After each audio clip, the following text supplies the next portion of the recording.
Baret pertama ada baret dari Mabesat atau Markas Besar Angkatan Darat yang berwarna hijau dengan lambang bernama Kartika Eka Paksi berbentuk burung Garuda dengan perisai merah putih dan juga bintang yang berada di atas badan Garuda.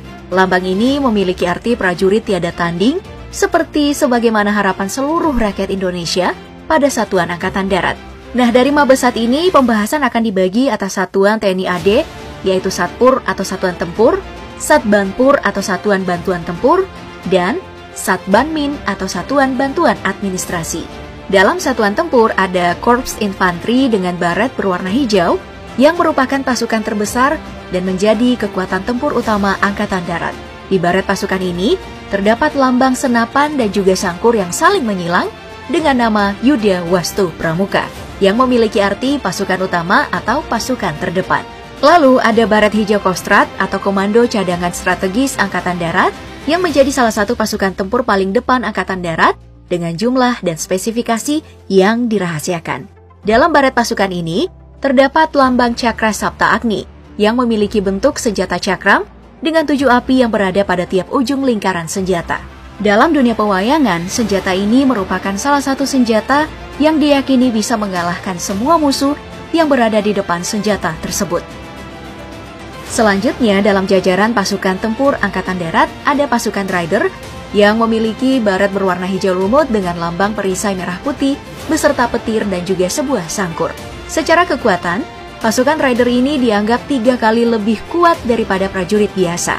Kemampuan ini memang diperlukan bagi para pasukan Rider karena tugas mereka adalah penyerbuan yang harus dilakukan sesuai motto pasukan Rider, yaitu cepat, senyap, tepat. Masih dari pasukan khusus, sekarang kita ada Kopassus atau Komandan Pasukan Khusus yang memiliki baret berwarna merah dengan lambang Tribuana Candraca Satya Dharma yang memiliki arti pasukan setia yang memiliki keahlian bertempur dalam 3 matra, yaitu darat, laut, dan udara. Soal kekuatan, pasukan ini dianggap sebagai salah satu satuan terkuat Indonesia dan bahkan pernah masuk sebagai pasukan khusus terkuat di dunia. Berikutnya ada pasukan kavaleri yang memiliki baret berwarna hitam dengan lambang bernama Tridaya Cakti, berbentuk tank dengan tombak dan pedang yang saling menyilang. Secara arti, lambang ini memiliki arti 3 kekuatan, yaitu kekuatan bergerak, menembak, dan kejut. Selanjutnya ada pasukan armet atau artileri medan dengan baret berwarna coklat. Di baret pasukan ini terdapat lambang Trisandia Yuda yang berbentuk 2 buah meriam dan sebuah amunisi artileri yang melambangkan fungsi utama dari pasukan armet, yaitu menggunakan senjata berat layaknya meriam. Yang terakhir dari Satuan Tempur Angkatan Darat, kita ada pasukan Arhanut atau Artileri Pertahanan Udara yang memiliki baret berwarna coklat dengan lambang Viati Rakca Bala Cakti yang memiliki arti prajurit sakti penjaga angkasa. Oke, sekarang kita masuk ke Satbanpur, yaitu Satuan Bantuan Tempur, dimulai dari Korps Perhubungan dengan baret berwarna hijau yang memiliki lambang Cigra Apta Nirbaya yang berarti cepat, tepat, dan aman. Lambang ini merupakan salah satu identitas penting dari Korps Perhubungan yang merupakan salah satu Satbanpur atau Satuan Bantuan Tempur yang bertanggung jawab dalam menyampaikan dan menjaga informasi sebaik mungkin sesuai dengan arti lambang milik baret mereka. Selanjutnya ada Korps Zeni yang memiliki baret hijau dengan lambang Yuda Karya Satya Bakti yang berarti mengabdi dengan kesetiaan terhadap tugas di masa perang dan di masa damai. Ya, arti ini memang cocok dengan tugas utama dari Korps Zeni, yaitu dengan bidang konstruksi dalam segala bidang, mulai dari bangunan, area latihan, hingga jebakan perang. Lalu ada pasukan penerbat atau penerbang Angkatan Darat dengan baret berwarna hijau dan lambang Wira Amur, yang berarti pahlawan udara. Seperti namanya, Satbanpur yang satu ini memiliki tugas penerbangan dan bertanggung jawab dalam mobilitas udara, pengintaian, dan bahkan melumpuhkan musuh di balik bukit yang menggunakan senjata seperti helikopter dan pesawat tempur. Dan yang terakhir di bagian Angkatan Darat ada Satuan Bantuan Administrasi atau Satbanmin. Dalam satuan ini, pertama kita memiliki pasukan Pomat atau Polisi Militer Angkatan Darat dengan baret berwarna hijau dengan lambang Satya Wira Wicaksana yang berbentuk 2 pistol yang bersilang dalam sebuah segi 5 emas. Untuk pemakaian, baret dari Pomat ini digunakan dengan arah kemiringan berbeda, yaitu miring ke kiri. Hal ini dikarenakan Pomat merupakan satuan khusus yang digunakan untuk penegakan hukum dan bukan untuk melakukan perang seperti satuan lainnya yang mengarahkan baret ke arah kanan, yang berarti pasukan yang dipersiapkan untuk bertempur. Dari Angkatan Darat, sekarang mari kita pindah ke Angkatan Laut. Pada bagian ini mari kita mulai dari Mabesal atau Markas Besar Angkatan Laut yang memiliki baret berwarna biru tua dengan lambang Jalesveva Jaya Mahe, yang berarti justru di laut kita jaya.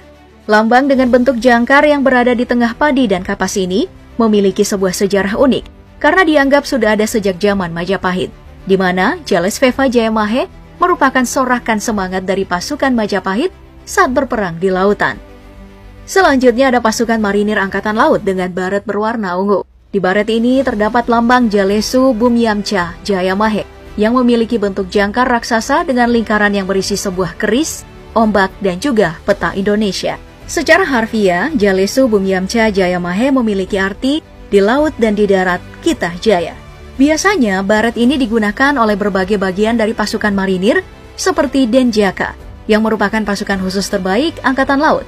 Oh iya, pada baret ini ada juga pasukan spesial Angkatan Laut yang mendapatkan ornamen khusus, yaitu pasukan Taifib atau Intai Amfibi, di mana baret mereka memiliki ornamen khusus bernama Maya Netra Yamadipati, yang berarti malaikat pencabut nyawa yang tidak terlihat dan berbentuk orang menyelam. Pada TNI Angkatan Laut, pasukan ini juga mengenal pasukan khusus seperti pasukan operasi kapal selam. Baret yang digunakan adalah baret berwarna hitam dengan lambang Wira Anantarudira yang memiliki arti tabah sampai akhir. Dari penampakannya, lambang ini memiliki bentuk segi delapan dengan gambar dua hiu dan sebuah jangkar berwarna emas. Selain itu, pasukan khusus lain dari Angkatan Laut ada pasukan penerbal atau penerbang Angkatan Laut dengan baret berwarna biru tua yang memiliki lambang Dharma Calakaca Putra yang berbentuk dua ekor burung saling berhadapan di depan sebuah jangkar dan juga kapal perang. Ada juga pasukan khusus Satuan Selam dengan baret berwarna biru tua dengan lambang berbentuk sebuah helm penyelam masa lampau, jangkar, dan juga sebuah tombak trisula. Dari segi filosofi, nama dari lambang ini adalah Wicak Wireng Warih yang memiliki arti bijak dan kesatria dalam misi bawah air. Membahas pasukan khusus Angkatan Laut, kita tentu tidak melupakan Kopaska atau Komandan Pasukan Katak yang menjadi salah satu pasukan elit Indonesia yang disegani dunia. Mengenai baret, pasukan yang satu ini memiliki baret berwarna merah dengan sebuah lambang unik berbentuk katak yang memegang trisula berlatar sebuah jangkar bersayap. Dalam lambang tersebut ada juga tulisan Tanhana Wigna Tansirna yang merupakan semboyan Kopaska yang memiliki arti tak ada rintangan yang tak bisa dilalui. Dari Satuan Tempur Angkatan Laut, sekarang kita pindah ke satuan lainnya yang bertugas untuk hal-hal yang jauh dari medan perang. Contohnya saja pasukan Hidrosal atau Hydro Oceanographic Center Angkatan Laut yang memiliki baret berwarna biru tua. Fungsi dari satuan ini adalah survei, penelitian, dan pemetaan laut di wilayah Indonesia. Selain pasukan Hidrosal, ada juga pasukan Pomal atau Polisi Militer Angkatan Laut yang memiliki baret berwarna biru dengan lambang Witsna Wira Widayaka, yang artinya penegak hukum yang kesatria, arif, dan bijaksana. Dari segi bentuk, lambang dari baret Pomal ini adalah jangkar dan juga dua buah revolver yang disilangkan atau bersilangan. Seperti Pom AD dan Pom AL, ini juga menggunakan baret miring ke kiri. Setelah membahas Angkatan Darat dan Angkatan Laut, sekarang mari kita pindah ke satuan terakhir yaitu Angkatan Udara. Untuk Mabes AU atau Markas Besar Angkatan Udara, baret yang digunakan berwarna biru tua dengan lambang Swah Buwana Paksa yang bermakna sayap penjaga tanah air. Dalam TNI AU, satuan pasukan yang paling dikenal adalah Paskas, atau pasukan khas yang merupakan satuan tempur darat berkemampuan 3 matra, yaitu darat, laut, dan udara. Secara penggunaan baret, pasukan Paskas menggunakan baret berwarna orange dengan lambang berwarna merah bergambar artileri udara, senapan, dan juga parasut. Dalam lambang ini ada juga tulisan Karmanye Vadikaraste Mavalesu Kadacana yang memiliki arti bekerja tanpa menghitung untung rugi. Seperti sebelumnya, Angkatan Laut juga memiliki Polisi Militer Angkatan Udara atau POM AU dengan baret berwarna biru yang memiliki lambang 2 revolver bersilang di belakang burung Garuda. Dalam lambang ini ada juga tulisan Wirawaskita yang memiliki arti kesatria yang selalu tanggap, terampil, dan waspada. Nah, setelah membahas banyak sekali baret, akhirnya kita masuk pada baret yang menggabungkan ketiga angkatan, yaitu baret hitam Mabes TNI yang digunakan sejak tahun 2014. Selain itu ada juga Kopsus TNI atau Komando Operasi Khusus TNI dengan baret berwarna merah yang disahkan sejak tahun 2019 yang berisi pasukan-pasukan terbaik dari Angkatan Darat, Angkatan Laut, dan Angkatan Udara.